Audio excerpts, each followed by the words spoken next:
ఇప్పుడు ఉదయం సత్యనారాయణ పూజ ఉంటుంది, సాయంత్రము కాక్టైల్ పార్టీ ఉంటుంది, రిసెప్షన్ దావత్ ఉంటుంది.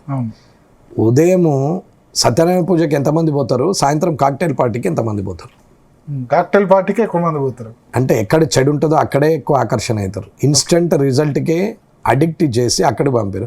సత్యనారాయణ పూజ అంటే 5 కథలు వినేదాకా, పంతులు చెప్పేదాకా, తీర్థప్రసాదాలు ఇచ్చేదాకా 1-2 గంటలు కూర్చోవాలి.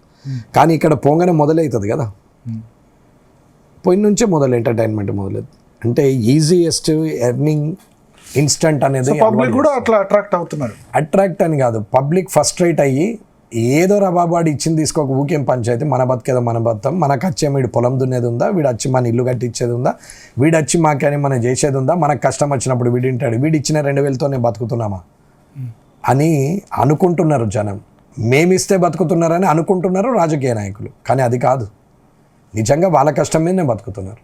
ఎవరిని ఏమనలేక, రాజకీయ నాయకునికి ఎదురు మాట్లాడలేక, మాట్లాడితే పగబడతాడేమో అని భయంతో తన బతికేదో తను బతుకుతున్నాడు. మామూలు వ్యక్తులు అంతే కదా, పెట్టించారు. ధర్నాలు చేయొద్దు, ఎదురు మాట్లాడద్దు, అడ్డం పోవద్దు, సోషల్ మీడియాలో కామెంట్స్ పెట్టద్దు.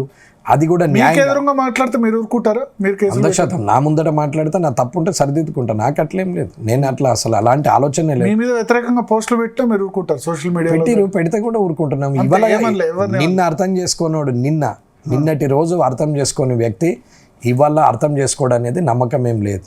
ఇవాళ అర్థం చేసుకునే వ్యక్తి రేపు అర్థం చేసుకుంటాడనే నమ్మకంతోనే ఉండాలి. నిన్నడు వేరు, నిన్న సాయం చేయలేడని ఇయ్యాల చెయ్యడు అనుకోవద్దు, ఇయ్యాల చేసిండు కదా మళ్ళీ రేపు చేస్తాడని అనుకోవద్దు. మనిషి నచ్చాల, నచ్చే వరకు కామెంట్ చేస్తారు, నచ్చిన తర్వాత ఎందుకు కామెంట్ చేస్తారు?